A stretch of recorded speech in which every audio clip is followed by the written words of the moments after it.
Pandora box آغاز آفرینش کے بارے میں تمام مذاہب، معاشروں اور سائنسدانوں کے اپنے اپنے نظریات اور خوبصورت کہانیاں موجود ہیں۔ قدیم یونانی اور دیو مالائی روایات کے مطابق اس کرۂ ارض کو آباد کرنے کے لیے دیوتاؤں کے بادشاہ زیوس نے ایک دیوتا پرومیتھیوس کو انسان تخلیق کرنے کا حکم دیا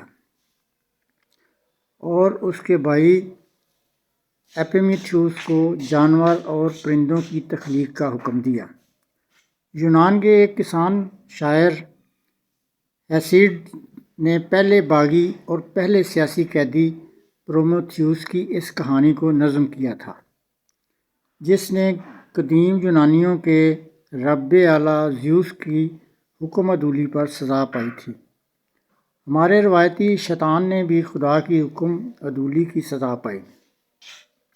یہ شیطان بدی کی علامت اور بنی نوع انسان کا ازلی دشمن ہے، انسانوں کو گمراہ کرتا ہے، جبکہ پرومیتھیوس انسانوں کا دوست اور محسن ہے۔ زیوس کی نظروں میں اس کا قصور ہی یہ ہے کہ اس نے انسان کو نہ صرف مختلف علوم و فنون سکھائے بلکہ آگ کے استعمال سے بھی آگاہ کیا، جو زیوس کا سب سے خفیہ راز تھا۔ آگ چوری کرنے کے الزام میں سزا کے طور پر زیوس نے پرومیتھیوس کو زنجیروں میں جکڑ کر کوہ کی سب سے اونچی چوٹی کے ساتھ باندھ دیا اور ایک گدھ مقرر کر دیا جو دن بھر پرومیتھیوس کا کلیجہ نوچ نوچ کر کھاتا رہتا تھا۔ رات کو کلیجہ اپنی اصلی حالت میں آ جاتا تھا اور اگلے روز پھر سے گدھ کلیجہ نوچنا شروع کر دیتا تھا اور سارا دن اسی کام میں مصروف رہتا تھا۔ پرومیتھیوس نے یہ اذیت ناک سزا 30,000 برس تک کاٹی مگر معافی نہیں مانگی۔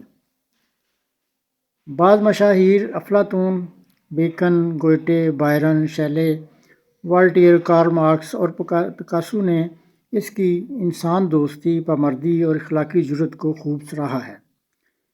اس کہانی پر کئی ڈرامے بھی لکھے گئے۔ سزا کے طور پر پرومیتھیوس کے بھائی ایپیمیتھیوس کو ایک خوبصورت لڑکی پنڈورا دی گئی، جو یونانی دیو مالائی کہانیوں کے مطابق زمین پر دنیا کی سب سے پہلی عورت تھی، جو سب سے بڑے دیوتا زیوس کے حکم پر مٹی سے بنائی گئی تھی۔ پرومیتھیوس نے اپنے بھائی کو دیوتاؤں سے کوئی بھی چیز لینے سے منع کیا تھا، مگر پنڈورا خوبصورت ہی اتنی تھی کہ ایپیمیتھیوس اس کے حسن و جمال کا اسیر ہو گیا اور قبول کرنے سے انکار نہ کر سکا۔ تمام دیوتاؤں کی طرف سے دیے گئے تحائف پر مشتمل ایک پنڈورا باکس اس کو دیا گیا اور اس باکس کو کبھی نہ کھولنے کا حکم بھی دیا گیا۔ وقت گزرنے کے ساتھ ساتھ تجسس جب آخری حد تک پہنچ گیا تو ایک روز پنڈورا نے باکس کا ڈھکن سرکایا تو دھواں سا نکلا، جس سے پورے معاشرے میں بیماریاں پھیل گئیں۔ پھر دوبارہ اس نے ڈھکن سرکایا تو ایسا دھواں نکلا کہ معاشرے میں کرپشن پھیل گئی۔ ہر بار ڈھکن سرکانے سے معاشرے میں بد امنی، فسادات، لوٹ مار، کرپشن، جرائم، بیماریاں، مصائب اور برائیاں پھیلتی گئیں۔ اس باکس میں انسانیت کے لیے تمام نامعلوم آفات اور مصائب قید تھے۔ جب اس میں صرف ایک چیز باقی رہ گئی تو پنڈورا نے پریشانی کے عالم میں باکس کا ڈھکنا بند کر دیا۔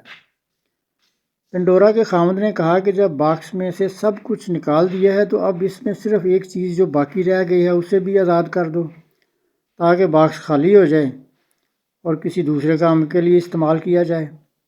پنڈورا نے ڈھکن کھولا تو آخری چیز جو باکس سے برآمد ہوئی وہ امید تھی، جو معاشرے میں پھیل گئی تو معاشرے سے نحوست ختم ہونے لگی، بیماریوں، مصائب اور برائیوں سے نجات ملی اور معاشرہ بہتری، امن اور خوشحالی کی جانب گامزن ہو گیا۔ کسی معاشرے کے لیے امید ایک بہت بڑی نعمت ہوتی ہے۔ امید حوصلہ مندی اور زندگی کا ایک استعارہ ہے جو انسان کو مایوس ہونے سے بچاتا ہے اور زندہ رہنے کا حوصلہ دیتا ہے۔ اس روایت کو پاکستان کے تناظر میں دیکھا جائے تو پاکستانی پنڈورا باکس سے نکل کر تمام بیماریاں، برائیاں، کرپشن، بد امنی، ناامیدی، جہالت، جرائم، افراتفری، فساد، مسائل اور مصائب معاشرے میں پھیل چکے ہیں۔ تمام ادارے تنزلی اور زوال کی آخری حدود کو چھو رہے ہیں۔ اب یہ معاشرہ انسان دوست، سچے، ایماندار، دیانتدار، مخلص اور اہل علم و دانش کے رہنے کے قابل نہیں رہا۔